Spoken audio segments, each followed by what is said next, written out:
Hello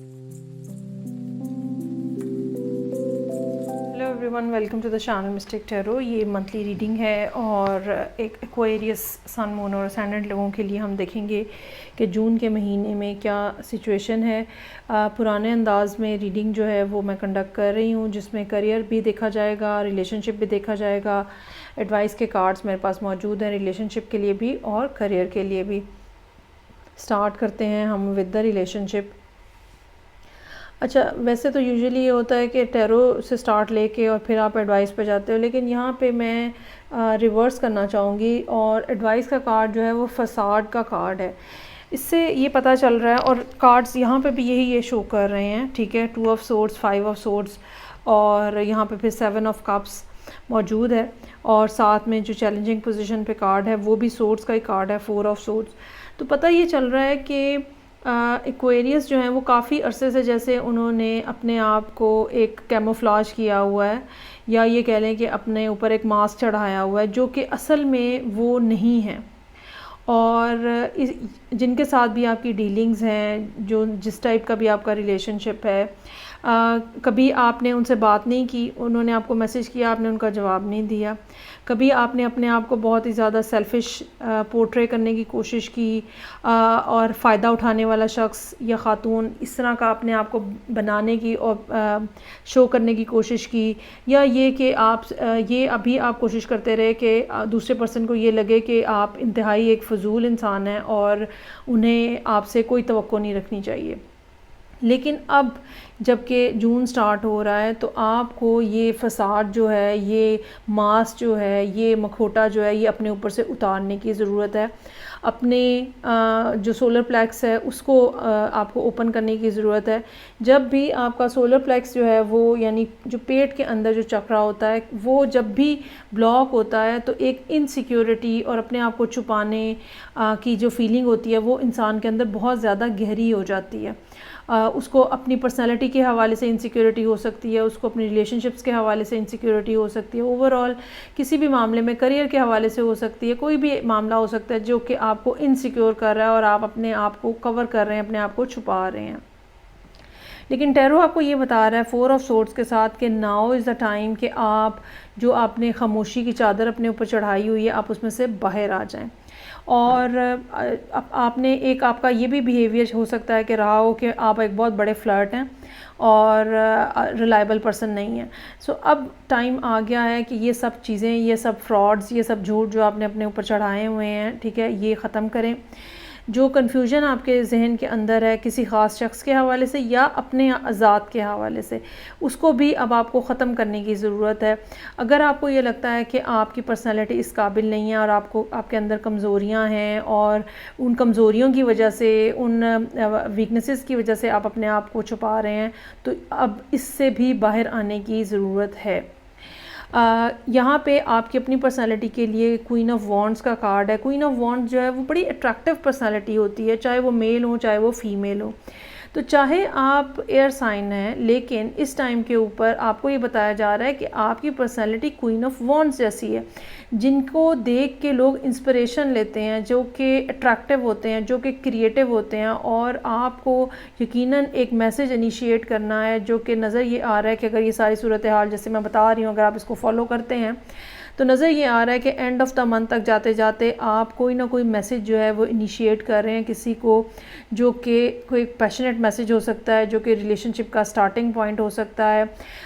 जहाँ तक ये बात है कि आप इस सारी कैफियत में से कैसे बाहर आएंगे, तो एक तो ये कि इस तरह जब आप एक रीडिंग सुन रहे हैं, आपको आपकी पर्सनैलिटी के बारे में बताया जा रहा है, साथ ही साथ आपको अपने ऊपर काम करने की ज़रूरत है, अपनी ख़ामियों के ऊपर, या वो चीज़ें जो आपको अपनी ख़ामियाँ लगती हैं उनके बारे में आपको गौर करने की ज़रूरत है। बाज़ दफ़ा इतनी ख़राबी होती नहीं है जितनी हम अपनी क्रिटिकल थिंकिंग से अपने आप को बुरा बना लेते हैं।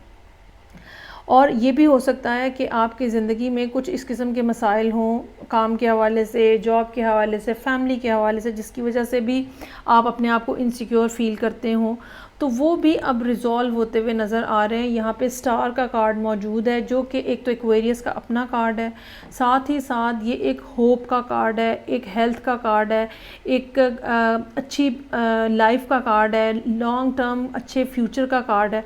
सो जहाँ तक रिलेशनशिप की बात है, अगर आप इस महीने या तो जून के एंड पे या अर्ली जुलाई में अगर आप अपना ये फसाड उतार देते हैं, अगर आप अपना ये मास्क उतार देते हैं और ये जो खामोशी आपने जानबूझ के क्रिएट की हुई है और एक नो रिस्पॉन्स वाला बिहेवियर आपने जानबूझ के बनाया हुआ है, अगर आप इससे बाहर आ जाते हैं तो यकीनन आपका रिलेशनशिप बहुत अच्छे तरीके से बन भी सकता है, फ्लरिश भी होगा और लॉन्ग टर्म रहेगा। अब अगर हम इन्हीं कार्ड्स के साथ करियर के मामलात देखें एक्वेरियस लोगों के लिए, तो वहाँ पर भी ये सूरत हाल जो है वो नज़र आ रही है। वहाँ पे भी मैं स्टार्ट करूँगी ऑल टाइड अप से, कि इसमें कोई शक नहीं है कि आपने पिछला कुछ अरसा जो है वो इस लिहाज से प्रॉब्लम में हो सकता है गुजारा हो, जो कि फ़ाइनेंशियल सूरत हाल है। उसकी बुनियादी सबसे बड़ी वजह जो है वो ये है कि आपका अपना लॉर्ड जो है, जो कि सैटर्न है, ख़ास ये मैं बात कर रही हूँ उन लोगों के लिए जो कि एक्वेरियस असेंडेंट है।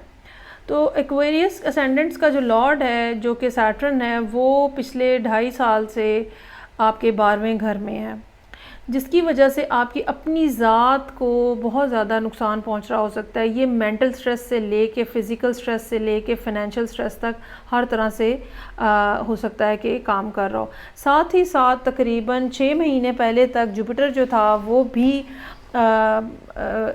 कैप्रिकॉन में था, जिसकी वजह से जो जुपिटर है वो भी डिबिलिटेशन में था। और ज़ाहिर बात है जुपिटर जो डिबिलिटेशन में हो तो फाइनेंशियल मामलात, अर्निंग्स और ये सब कुछ जो है, या आपकी अपनी एबिलिटी टू अर्न जो है वो भी काफ़ी ज़्यादा डैमेज होती है और डिस्टर्ब होती है।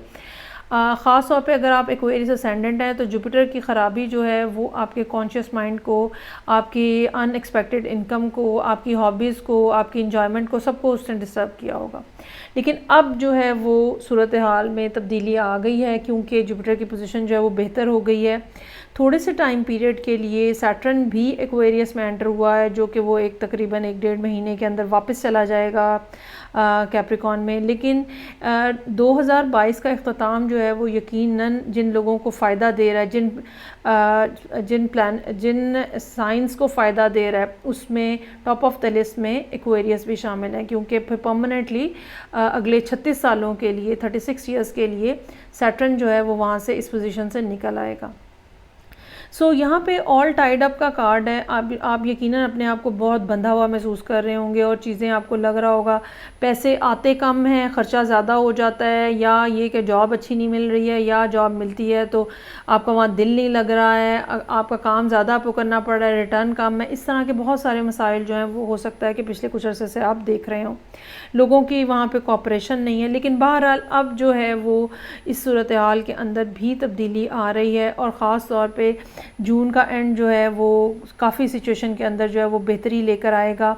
ये भी हो सकता है कि आपको एंड ऑफ द मंथ तक जाते जाते कोई नई अपॉर्चुनिटी मिले, ये भी हो सकता है। अच्छा, कुछ लोगों का, आप में से कुछ लोगों का ये भी एम हो सकता है कि वो जगह बदल लें, शहर बदल लें, मुल्क बदल लें, इलाका बदल लें, जॉब बदल लें, ठीक है। वहाँ पर भी ये भी आप सोच रहे हैं, बहुत ज़्यादा सोच रहे हैं। तो अगर ऐसा है तो जो भी कोई चेंज आप लेकर आना चाह रहे हैं, अगला 1 महीना जो है वो इस लिहाज से अच्छा होगा कि आप बेहतर फ़ैसला करने की पोजीशन में होंगे।